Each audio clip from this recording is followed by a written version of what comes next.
Hi, today is Sunday, May 11th, and happy Mother's Day to all the moms out there. I hope you're having a great day. I just came back from a wonderful lunch with my daughter, and I do have a son. I wasn't able to spend Mother's Day with him, and I'm going to tell you why in a second. Let me fix my camera here. Today, I want to talk about an Airbnb experience I had yesterday that involved bed bugs. Okay. So this was my first experience with bed bugs, and I want to share with you what to do and what not to do.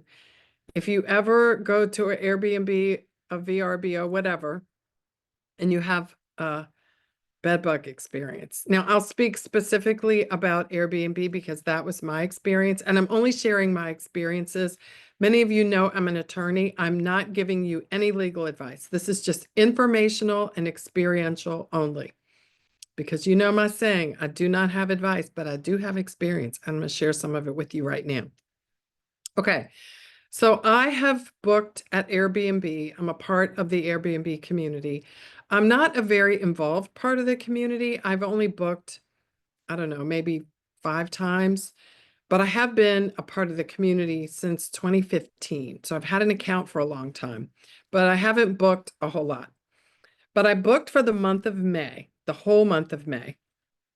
And I checked in on May the 2nd, and I planned to check out on May 31st. But today's May 11th, and I checked out yesterday. So here's the situation. I booked a 3-bedroom house, and the goal was for my son and I to be able to stay in this house for the whole month of May. My son is an athlete, and he has 1 month off all year. So we booked this time so we could spend some time together. So in any event, I booked this place. I arrived on May the 2nd. My son arrived on May the 9th, which was Friday. Yesterday was May the 10th. So he got in late Friday night on May the 9th. And he was tired, so we didn't get to talk much or spend much time together. But he arrived. And then on Saturday morning, which was yesterday, kind of early, he woke me up and he was like, there's a problem. And long story short, he noticed that there were bugs in the bed that he was sleeping in. Now, I have been staying there for a while, but it was kind of a big house, and the bed that I was sleeping in was a long ways away from the bed that he was in. They were on opposite ends of the house. I didn't have any problem with this issue, but he did. And he showed me what he saw, and I was like, holy mackerel. Now, I have never seen bed bugs before, ever in my whole life. But I thought I knew what I was seeing. And I was like, I think these are bed bugs. So anyway, they turned out to be. All right. And within a few hours, my son had welts, like sores, bite marks, and they swell up. They look like mosquito bites. And I did some research on the internet, and that's what they look like. They look like mosquito bites, but they covered his body. Like there were hundreds of them. This was the worst experience. Okay, so I'm going to show you what they look like. This is one of his arms. Can you see that? That's what they look like. And they are everywhere. All right, they're everywhere. Let me see if I can get another one that's okay to show you. Because they're kind of everywhere on his body. I want to show you his whole body, obviously.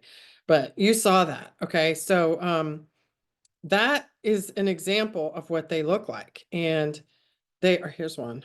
Okay, let me see if I can zoom in on this. Okay, this is an elbow. That's an elbow. That's one elbow, but they're everywhere. They even got his face and they got his ears. They got his neck everywhere, like between his fingers. It was terrible. So what I want to share with you, we're handling it and everything.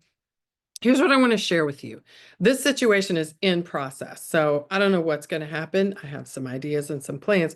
But what I want to share with you is if this ever happens to you, I just want to give you some ideas, not advice, some ideas to keep in mind if a situation like this ever happens to you. Okay, so the first thing that you're obviously going to do is you're going to contact the host, the property host.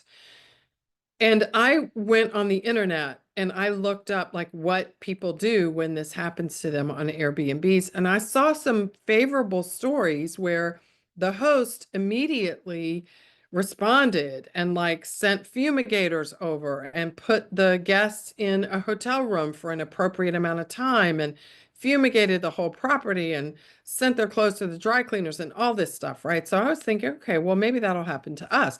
Then I also saw some nightmare stories. Well, guess what? Mine is one of the nightmare stories. So the host that I contacted immediately blamed us. She blamed us, and I sent her video and pictures of the bugs in the bed, and she actually accused me of grabbing pictures off the internet and sending them to her. And then she even accused me of actually bringing a bed into the property. Like I brought a bed into the property, like had a moving van come and bring the bed in just to have this problem, which I thought was an interesting way to think that things might happen. But in any event, unfortunately, she was no help. But what I want to share with you is if the host does not cooperate or want to even explore accepting any responsibility, my suggestion, not advice, is to stop talking to the host. Like as soon as you get the idea that the host is going to not be helpful, you got to move away from the host and you got to go straight to Airbnb. Now, you obviously have to go to Airbnb anyway, but what I mean is you just got to leave the host out of it. Like completely stop talking to the host. That's what I decided to do. So I've just, the host is continuing to contact me. I'm just completely ignoring the host because the host is not going to be helpful. So I went straight to Airbnb and I sent all the pictures and all the videos and stuff directly to Airbnb. So that's the first thing. The second thing is Airbnb will, look at things, and it takes kind of a long time because you kind of got to go in the background. Airbnb is a really big company, so you kind of got to figure out how to get to an actual human being back there. But I think I'm noticing that when you say the word certain phrases, when you communicate with them, certain phrases trigger a quicker response from their customer service, and I think BedBugs is one of them. So I went straight to them and they immediately responded. And by immediate, I mean within the hour. So I've had message conversations with them and phone conversations with them, which for a company their size and the customer service issues that I'm sure they respond to, which must be numerous from all over the world, I have to say, has been very responsive and very apologetic on behalf of the host, who has been awful. So I'm not made whole and I'm not satisfied, but I am pleased with the level of response so far. In any event, they have, offered certain things, which, to be honest with you, do not rise to the level of the kind of satisfaction that I think is appropriate in this situation, considering the behavior of the host and considering the pain and suffering that my son is dealing with. I cannot even, I mean, he was in tears and yelling in the shower. Just the pain is immense. I'm in tears the day before Mother's Day, expecting to spend some quality time with my son, seeing him crying, watching him not even be able to sit down, not even be able to lean back in a chair, not be able to enjoy a meal with me, not be able to sleep, not be able to do anything because he can't move. I mean, movement, these things are painful and they itch, and the more you scratch them, the more they hurt, but you have to itch, but he's not itching because if you break one of these sores, anything can happen. And we obviously don't want infection to set in. So it's really awful. Every piece of skin on his body, every inch of his body has a sore on it. So it's not good. So anyway, what I want to encourage you to do is watch very carefully what the company says, because one of the things they will do, or they may do, is make an offer to you very quickly in settlement of any sort of a claim that you might have against them.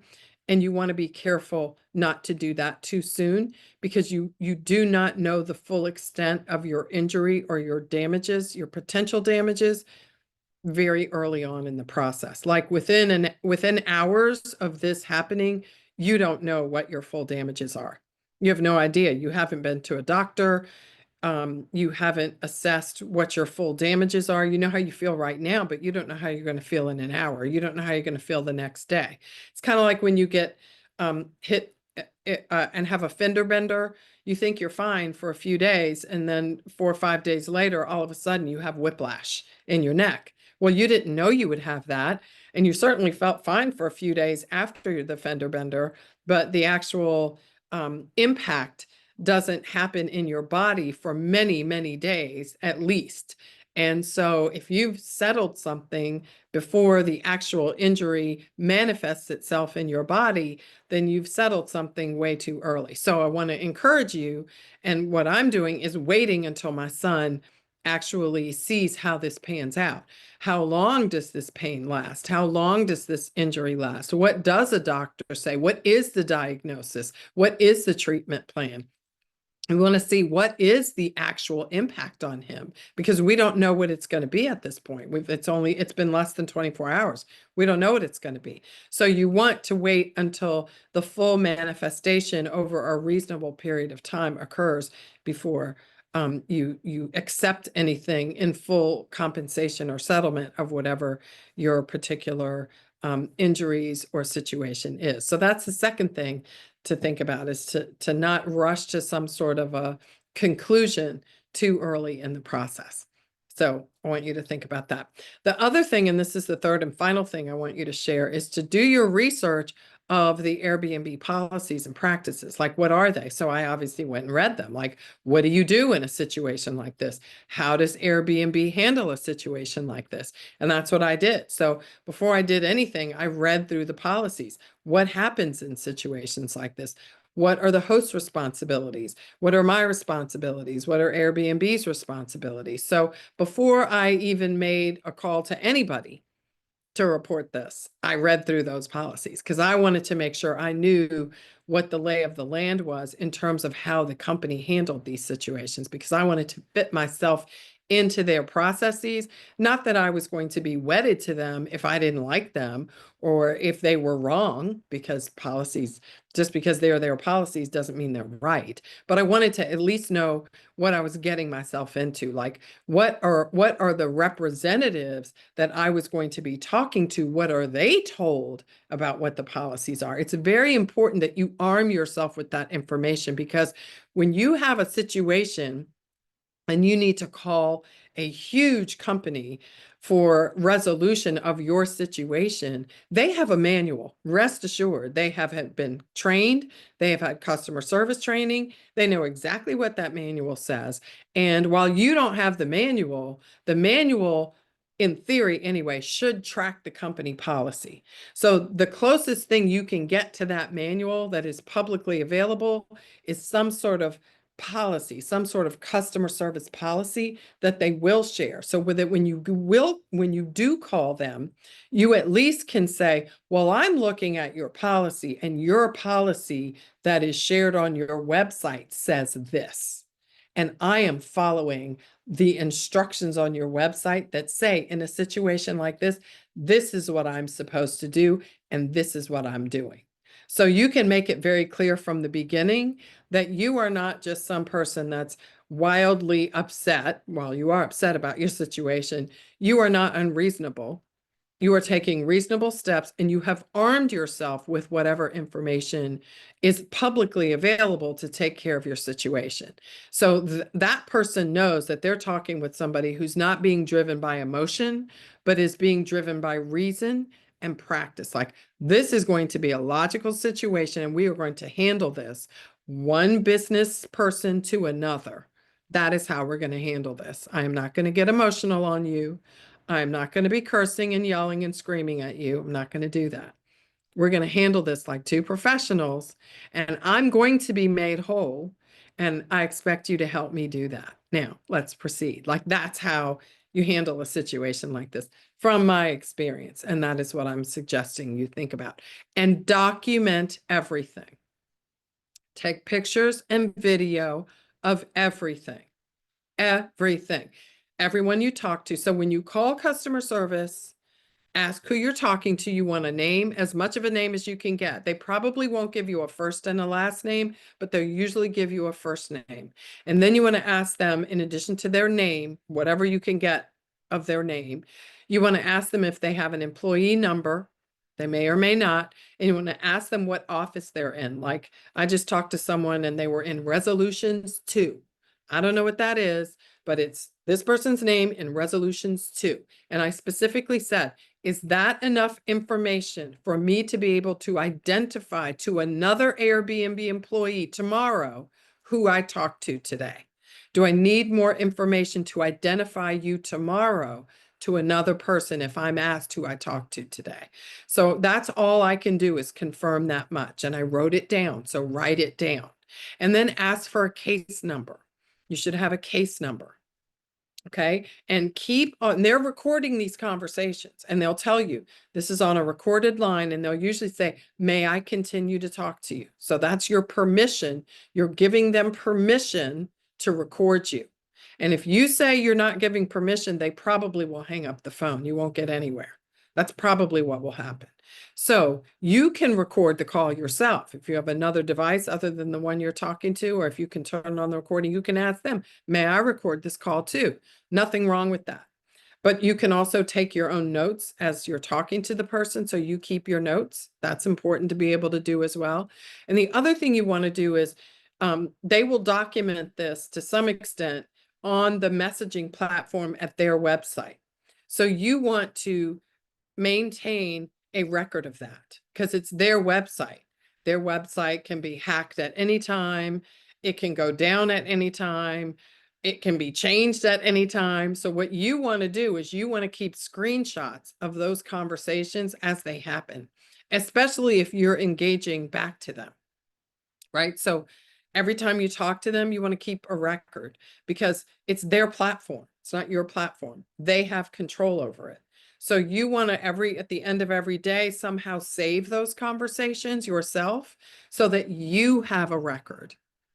And you might even ask them, are you taking notes on your own internal platform? Can you send me those? So you have the same records they have. Now, they probably won't give you that, but at least there's a recording on their recorded message. And also in your notes, I requested a copy of their internal documentation and they declined to give it to me. Like it's very important to maintain these notes because if you do go down the road where you end up in some sort of litigation, whether you bring it or there's a class action and you're a part of it or whatever, it's important for you to have your own documentation of what happened. And then obviously my son's gone to the doctor, right? We need a diagnosis. We need a treatment plan. We need to have some third party, not just my son saying, ow, ow, I'm in pain. Like that's good. That's good evidence. But you need some third party corroborating evidence from a professional that says, I looked at these. These are not mosquito bites. You know, he did not bite himself. These are bedbug bites. That's what these are, right? So that is the corroboration, the type of corroboration that you need if you do progress to some sort of action where in a formal way, you're looking for some sort of compensation. So yeah, not legal advice, just based on my experience, some ideas.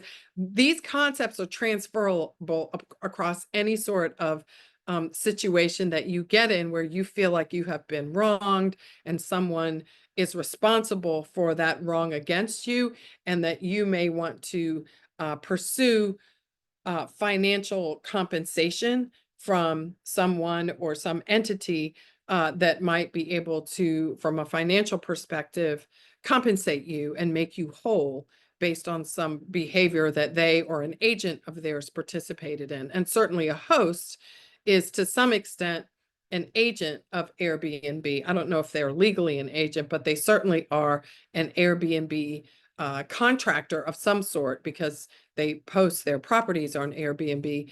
And Airbnb is to some extent responsible to some extent for their behavior and for their actions, because were it not for Airbnb, people would not be renting property from these people. So there is a connection there between the host and the hosting platform. That's obvious. They're connected to each other. So what the host does, Airbnb has some responsibility for. And what Airbnb does, the host also has some responsibility for. And we are the people that are booking these properties. We are relying on the host, and we are relying on Airbnb to make them safe and to make them, you know, bug free, so that we can go to these locations and not come out with sores on our bodies like this. Okay. So that's what's happening in my world, but I'm still having a great Mother's Day. I still had an opportunity to see one of my children anyway. I saw my son yesterday, but he left to go do something else and kind of take care of himself in the way that he felt most appropriate. So I am missing him today, but I did get to see my daughter, which was great. And my son did collaborate with my daughter to make sure that I felt special on this Mother's Day. He did do that before he left, so I'm super excited about that. But it is a disappointment that because of this situation, we are not able to be together as a family. And that is something that I guess hosts of these types of properties, they don't think about, because there are long-term implications to not making sure that places are safe for people. It's not just a one-time thing and you get injured that day and life goes on. No, there is a domino effect that affects people's lives for real when things like this happen. And this is one of them. The pain, the disappointment that is happening right now because I don't get to be with my children, with both of them on Mother's Day. Who knows whether there'll ever be another one, right? We don't know. Nothing is promised.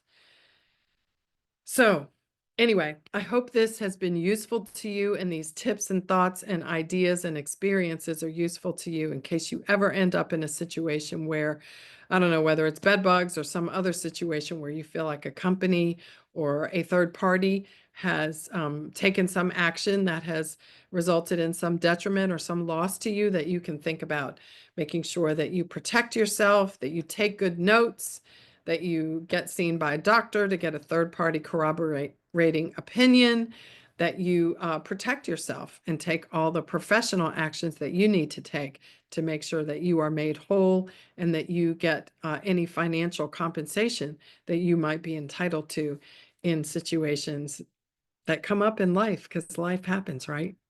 Everything's not wine and roses all the time. So I would love to hear if you have any tips, if you've ever been in an Airbnb or a rental property like this where you've had anything occur that is in any way similar to this. What did you do? What are your tips? Did I leave anything out? What is your experience? What suggestions and ideas do you have for me? Let's talk it over in the comments. And again, happy Mother's Day to those of you who are celebrating, to those of you who are moms, mother figures, aunties, all of the women out there who are influencing anybody in a positive way. Happy day to you, and I will talk to you tomorrow.